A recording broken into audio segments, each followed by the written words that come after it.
In this module, we're going to give you everything you need to know in order to know how to deal with and get around objections that you will receive from prospects while performing sales prospecting.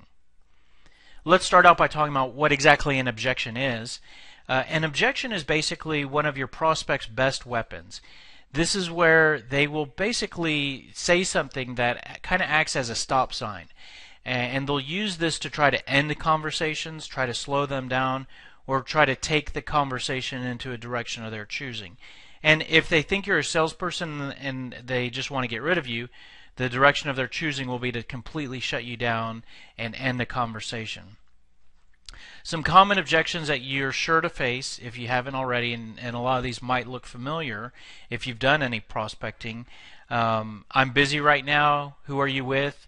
What is this in regards to? I'm not interested. Just send me some information. We already used somebody today.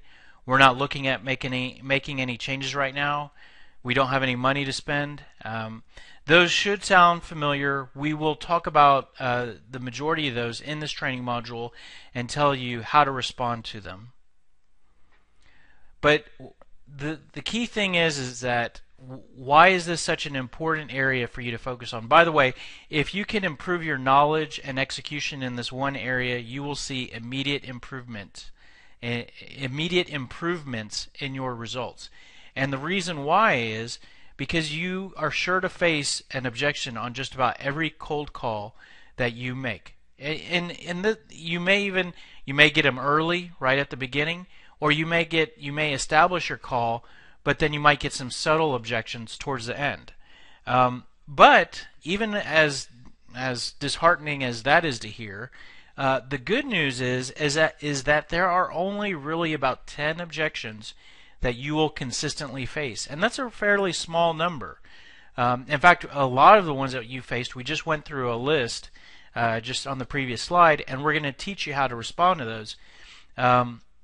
So by simply preparing for that short list of objections and knowing what to respond when each one comes up, you'll immediately improve your performance. And this will have a big impact on your mental fortitude. For example, if you aren't prepared and don't know how to respond to these objections, you're going to get beat up. You're going to make some calls and you're going to get shot down, and calls are going to be ended on the prospect's terms. You're going to get discouraged, you're going to get frustrated, you're going to lose confidence, you're not going to have fun, you're not going to have good results. And can you see the mental direction that that's going? Well, let's flip that. Let's say that you are prepared, and when you face these objections, you diffuse them, you get around them, you start generating leads, you start building confidence, you start generating results. That's a completely different place. It's sort of, if you can think of a sporting analogy, think of a quarterback for a football team who faces different defenses from the opposition. A quarterback that's not prepared could end up not reading the defense and not executing as well, and ends up getting sacked, and the team gives over the ball, ends up losing, and that's just not a lot of fun. Now picture a quarterback that knows the defensive scheme of the opposition inside and out, and knows how to read it, and knows exactly where to put the ball or what to do when different situations occur. That individual is going to perform at a high level, is going to be able to have confidence, is going to enjoy what they're doing. And that's what by simply using some of the logic that we're going to give you here today, and by preparing a little bit, that's the direction you can head in. So preparing is one thing for objections, but how are we gonna handle them? I mean, I guess before we even think about being prepared, we need to think about what to do. And there are really three options that we lay out for you in terms of how to respond. Meaning, what are we gonna respond with when the prospect gives us some sort of objection? So the option one is comply, which this is basically to give in to the objection. The second one is to overcome. This is basically to try to reverse whatever the prospect is saying, change their mind, overcome the objection, blast through it, turn it around. And redirect is sort of to segue, deflect the objection into a new but related area. Let's go through each of those one at a time. So as I mentioned, comply is basically to give in. So an example of that would be prospect says, I'm not interested. Okay, have a nice day. Of course, this is probably the weakest of the three responses, and only to be used as a last resort. But the reality is that we will use it. We will use the option of complying. But like I said, use it as a last resort, because if you always comply with every objection you face, you're not gonna get anywhere. You know, if you got to try something else first, and but at some point you do have to comply. So because let's look at one extreme. Let's say that you never comply. That's not going to get you anywhere, because you're just going to make people mad. You know, if a prospect's giving you an objection and you just hold your ground, you're going to end up it's going to get to a point where someone's going to be very irritated by you, and that's not good for rapport. That's not going to lead to sales results. So at some point you do have to comply. And one rule of thumb is let's try something else 2 to 3 times and then comply.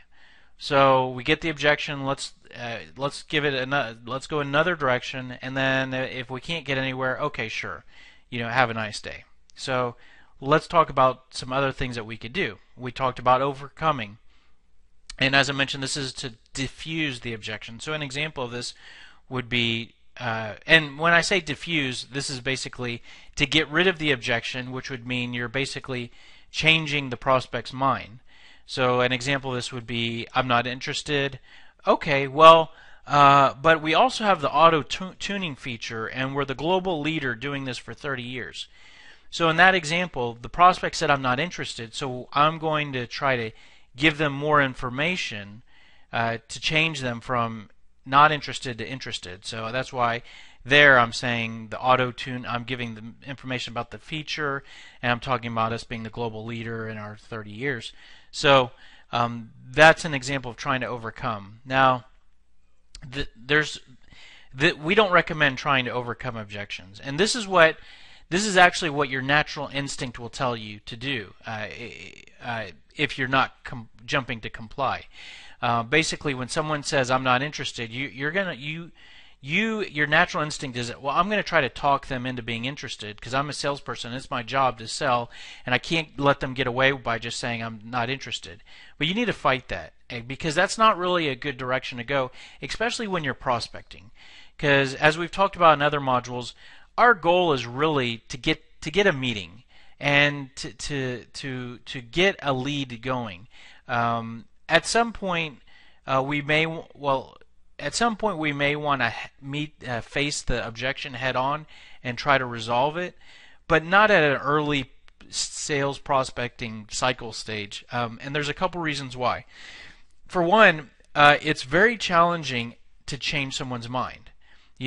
That's really what you're doing. When they say, I'm not interested, or I don't have money, or we don't need that, when you try to, if you're basically trying to make them interested, or trying to make them think they need it, or trying to make them find money, you're trying to change their mind. And that's something that's fairly challenging to do. It is doable. Like if you get to the point in your sales process where you're in a meeting and you're sitting at the table, and you maybe have 30 minutes to an hour of the prospect's time, and they give you an objection, and you have their full attention where you can identify why they're giving you the objection, and you can build a case for why they might want to see it some other way, then you might want to do it at that time. But that's the only sort of type of setting that you'd want to do it. You definitely don't want to do it during a phone a prospecting call, or at a networking event, or where you're basically in that first initial contact stage. So the other reason why we don't recommend this, another bullet point here is it's time consuming to change someone's mind. So that's why you wouldn't want to do it at early sales cycle stage where you only have like 2 to 5 minutes. But another reason why you wouldn't want to do it is that when you sit there and talk about the objection, you give it a little life. If we sit there and continue to talk about why the prospect's not interested, we're reaffirming in their head that they're not interested. So that's another reason why we want to avoid that. Now, some ways to overcome uh, when you do choose to try to deal with the objection we'll give you two tactics. One is isolate, then get to the root, and the other one is feel, felt, found. So let's talk about those tactics. So if you do choose to go the route of overcoming, isolate, then get to the root. So here's an objection. The prospect says your prices are too high, right? So here's a way to deal with that head on if we do choose to do that. So and the response is, okay, well, just to confirm, are you saying that everything else is fine with our product and that the price is the only thing that concerns you? So what we did there is we isolated, right? Because we basically want to get them to agree that everything else is fine and it's just this. So we're kind of basically getting focused on that one area. And then we want to get to the root of why they feel that way or why that's a concern. So they say, yeah, it's just the price, everything else is okay. Okay, well, what is it that drives your concern about the price? Is it a budget that you're trying to stay within, or is it more of a cash outlay factor? So what we're doing there is we're getting to the root of what their concern is. Because there's a difference in someone saying your prices are too high.